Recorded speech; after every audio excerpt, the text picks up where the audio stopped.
It's always a thrill to be able to witness motorcycling history, to say you were there when. During the final round of the 2016 AMA Pro Flat Track Racing season in Santa Rosa, California, Indian Motorcycle made history. Indian fired the first shot in what is expected to revive a decades-old war with rival Harley-Davidson by rolling out its all-new race-ready Scout FTR750 flat tracker. With former AMA Grand National Champion Joe Kopp at the controls, it not only made the main event, it sat on the pole before going on to finish in 7th place. Naturally, we were beyond excited when Indian invited Motorcycle.com to come and experience the Scout FTR750 firsthand. On the day after the races, we had the entire Santa Rosa mile track to ourselves. In order to gain a better perspective of the Scout's capabilities, we recruited none other than 7-time AMA Grand National Champion Chris Carr to swing a leg over the bike and give us his feedback. I got to watch this the Indian Scout FTR750 ride earlier in the summer for about an hour at Black Hill Speedway in and around that race in Rapid City, and I was very impressed with what I saw. In very early stages of, when you think of them basically starting to build this thing back in October of last year, to see it on a racetrack running competitive lap times on a very technical racetrack was very impressive. So when Motorcycle.com called and contacted me and asked if I would be interested in riding, I'm like, just so happens I'm going to a wedding that day, which is luck in a lot of cases, and this is icing on the cake. Unfortunately, it's an afternoon wedding, and I got to spend the morning here at the Sonoma County Fairgrounds getting a taste of the new Indian FTR Scout 750. When I first came on the AMA Pro Flat Track Series, it was about, America versus Japan. It was toward the end of the Cold War. You had almost an invasion of Japanese product over the previous 20 years. And it was Harley-Davidson versus Honda. And now, knowing that the Indian brand has been brought back to life, I think back to the days of growing up in the 70s, hearing the stories about Indian versus Harley-Davidson. So I think we're primed in some respects for an American Civil War on the flat tracks, on the AMA Pro Flat Track circuit.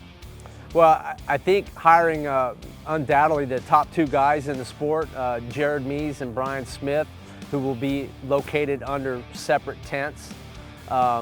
In some respects, you kind of like to see those guys on different brands, but because their rivalry is so strong, not only are we going to see a brand rivalry with other American-made motorcycles, but we're going to see a rivalry of personalities under the same banner, and I think that's going to be pretty interesting to watch. And when you throw in undoubtedly the strongest talent flat track has seen under the age of 25 in many years in Brad Baker, and kind of bringing him over from as a former Harley factory rider, has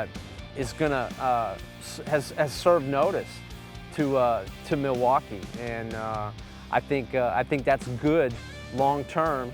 It's bad long term for somebody, but it's good long term for the sport of flat track.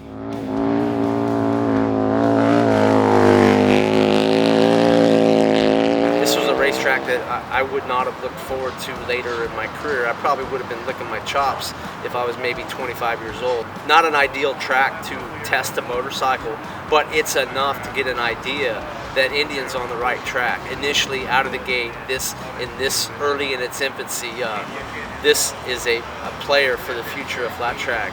Well, as somebody who spent his entire career racing an XR750, the first thing that comes to mind to me is that this is a bike that Harley should have built a long time ago.